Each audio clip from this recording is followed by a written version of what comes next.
Well, I was pulling for the Cardinals just to keep my dreams of having a preseason prediction alive, a Nostradamus prediction alive. I knew inevitably it was probably going to be kind of how it should be. The Giants should be facing the Dodgers at some point in this playoff. They should be playing each other. They were the two best teams in all of baseball this season. Um, the interesting part about this series is it's dead even when you look at all the statistics and you look at all the numbers. They're like it's 1-for-1 here, 1-for-1 there. It's just such an evenly matched series. So but I think it really comes down to two players in the bullpen who one for the Dodgers and one for the Giants. For the Dodgers, Kenley Jansen has been back to form this year with a 2.22 ERA for the season. However, when Jansen squares off against the Giants, his ERA is 12.15. So he's going to be one of the intangibles. Can he pitch against the Giants like he's pitched against other teams this season? If he can, that kind of swings into a favor of the Dodgers in that case.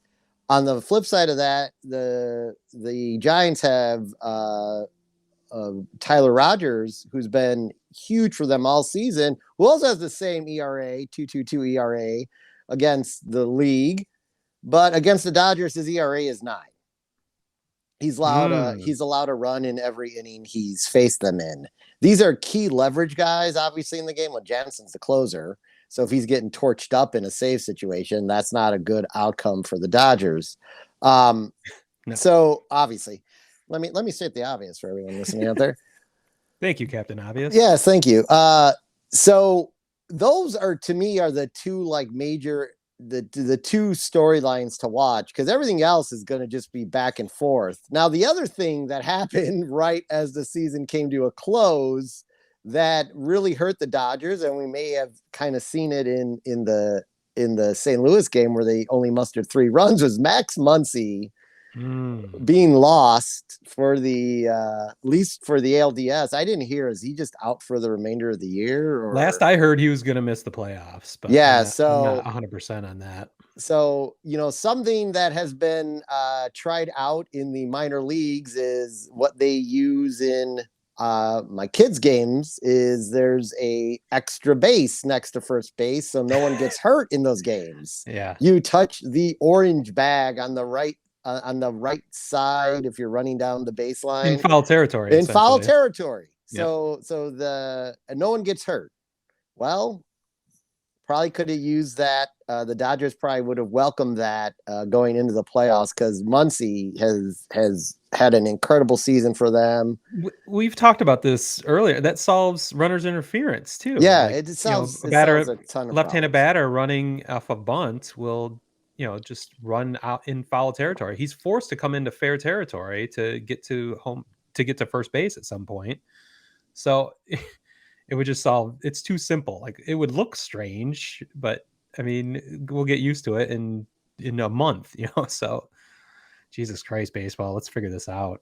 Yeah, I'm not rooting for the Dodgers by any means, but I mean, it sucks when key players get knocked out for stupid reasons. So yeah, I mean, I think that, to me, the Giants win this series, but I think it goes all 5 games. They win because they have the home field advantage. I think that's what this series always is going to come down to, if they played one another, who had the home field advantage. So I could see, I see 2-2, like going right into game 5, coming back, 2 wins in San Fran and 2 wins for the Dodgers in LA. And then you come back home and that's how, what, honestly, like this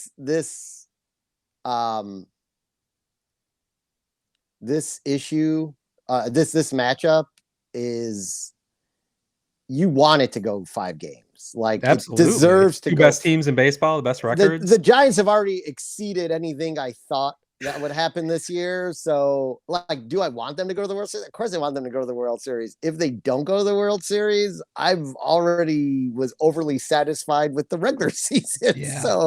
So this is all a pleasant surprise for me. So.